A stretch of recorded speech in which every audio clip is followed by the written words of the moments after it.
Hi guys, Jack here from Health and Balance. Hope you're all doing well and welcome to the first video for this month's Facebook content here in the Glenara Health Hub, where we're going to be talking everything to do lower back pain. Today's video, I'm going to be giving you guys a real brief background into back pain in terms of some of the different types of it, how common it is, where it is, how it occurs. But today's main takeaway is if we do have lower back pain, how can we either get you moving again, or if you are already moving, how we can keep you moving as well. So some of the main things we're going to talk about is the chronic pain cycle, some of the factors that go into that pain cycle, and how potentially we can start to break that pain cycle so that we can get you back moving or keep you moving. So as always guys, encourage you to comment below with how you go. With all the things that I'm sort of telling you today, these are things you can start to implement into your lifestyle straight away that will hopefully facilitate lesser amounts of pain, specifically lower back pain. So get in touch with the clinic or comment below how you're going. Really looking forward to some of the things that we can achieve together here in the month of February in terms of helping your lower back pain. So let's get started. So let's start off with actually defining what lower back pain is. So we're going to be looking more closely at chronic lower back pain, and that's defined as any type of lower back pain that lasts for longer than 12 weeks or basically 3 months. It's expected that up to 25% of Australians will experience chronic lower back pain at some stage of their life. So it's obviously something that we work with at Health and Balance quite a lot. To give you guys a bit of an understanding of what the lumbar spine actually looks like and what it consists of. So the lumbar spine, you might know, has 5 vertebrae running from L1 to L5. And I'm just going to put a quick picture up on the screen now, just so you guys can have a bit of an understanding of what they actually look like.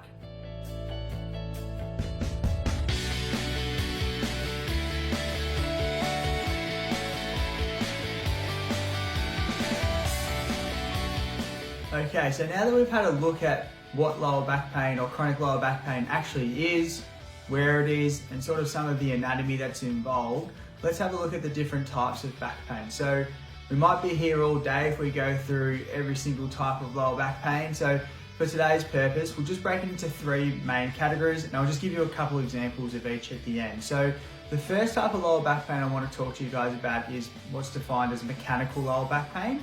And basically, mechanical lower back pain refers to when there is an actual distinct change in the anatomical structures of your lumbar spine or within those 5 vertebrae that we discussed before. So a couple of major sort of types of lower back pain that fit into this category are things such as a disc herniation or a disc bulge. It also encompasses osteoarthritis within your lumbar spine and things like osteoporosis, so low bone mineral density as well.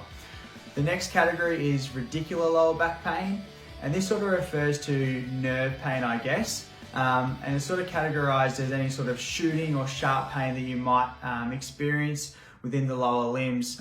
So whether you've got pain radiating through your glutes, hamstrings, all the way down to your toes. So probably the more common one, or one that you guys might be familiar with radicular lower back pain, is sciatica, okay? And then the last one we have is non-specific lower back pain. And this is basically pain that is idiopathic. So there's no actual change to the anatomical structure, there's no nerve pain involved, but for some reason you are still experiencing pain throughout your lower back. That's determined as non-specific lower back pain. Regarding how we actually manage or treat lower back pain, specifically from an exercise physiology point of view, a funny stat that I came across when researching for this was that actually up to 90% of people that experience chronic lower back pain have reported that they have 0 symptoms of pain after 3 to 4 months with no type of intervention whatsoever. So that's including surgery, pharmacological intervention, or any type of exercise program as well. So basically after 3 to 4 months of having that lower back pain with nothing done at all, they've got total relief of their symptoms. Now, you might be thinking, how does this occur? Basically what these individuals are doing is they're becoming completely sedentary. So they're doing nothing at all activity-wise in hope that that's going to relieve their lower back pain. So no incidental exercise and no structured exercise either, i.e. a gym program or something of that nature. So the reason why this is a little bit of an issue is because lower back pain has one of the highest reoccurrence rates of any form of pain at all. So if we just cease all movement every time we have a flare-up of our lower back pain, which we know might be quite common because it has a really high reoccurrence rate, that's where we're going to see some really negative physiological outcomes in terms of our health. So we might see reductions in cardiorespiratory fitness, reductions in muscular strength. We might see some negative implications on our metabolic health. And then also for the older population, this is where it becomes really important, because we might see things such as sarcopenia, muscle atrophy, and then a really decreased overall function and their capacity just to live their daily lives. So this is where I want to start talking to you guys about the chronic pain cycle, which comes into play specifically when we talk about chronic lower back pain, and how we can keep moving even when we might be going through a lower back pain occurrence, and how we can bulletproof you for less reoccurrence of back pain in the future as well. So let's have a look at this chronic pain cycle that I've been talking about. So what I'm going to do for you guys is put up a nice little diagram of the chronic pain cycle itself up on the screen now, and then I'll just run you through it ever so briefly.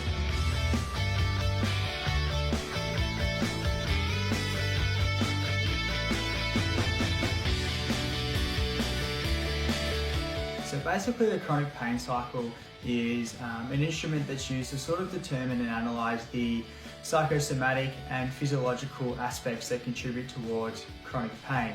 So it sort of refers quite well back to that example that I was using before. Someone is experiencing chronic lower back pain, they start to avoid any form of sort of activity in hopes that that will sort of reduce their lower back pain.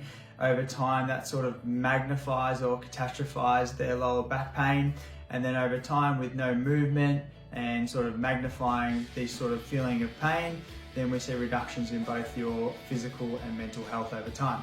Now that we know about the chronic pain cycle and how it relates back to chronic back pain, I want to sort of talk about how we can break this cycle. So the number one thing on how to sort of break this pain cycle is actually just knowing about it, okay? So hopefully you're already one leg up from watching this video today, but sort of having an understanding of how chronic pain works from sort of a psychosomatic and physiological perspective, and then relating that back to you. But I want to give you guys a little bit of a task and some homework to do before we catch up again next week, in terms of if you do have lower back pain, how we can start to sort of breaking down this pain cycle. So the first thing I want you to do is sort of try to consciously remove any aggravating sort of positions or movements or things that you sort of generally do throughout the day that tend to aggravate your lower back pain. So if it's sitting down for too long, making sure we change our postures. If it's bending over too much, finding another way to complete those movements, anything like that. So just trying to consciously remove as many aggravating movements as we can do. Okay, so that's step one. Step two is I want to sort of establish sort of a positive connotation around exercise. And how I'd like you to do that with your lower back pain is write down 3 to 4, whether it's stretches or strength movements or balance or whatever it may be, that you know you can complete pain-free, that don't aggravate your lower back. And I'd like you to do those whether you're doing them at home or at the gym, and write down a big list of things that you can do without aggravating your lower back pain, and to go through 3 or 4 of them per session, all right?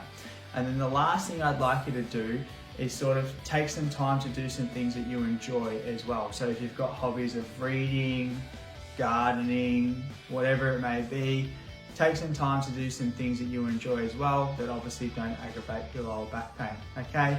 And then the last one, I'm not going to go deep dive into this because Jack's done a great job a couple months talking about, but chronic pain is often so closely related to chronic stress. So thinking about some ways that we can sort of deregulate your nervous system as well.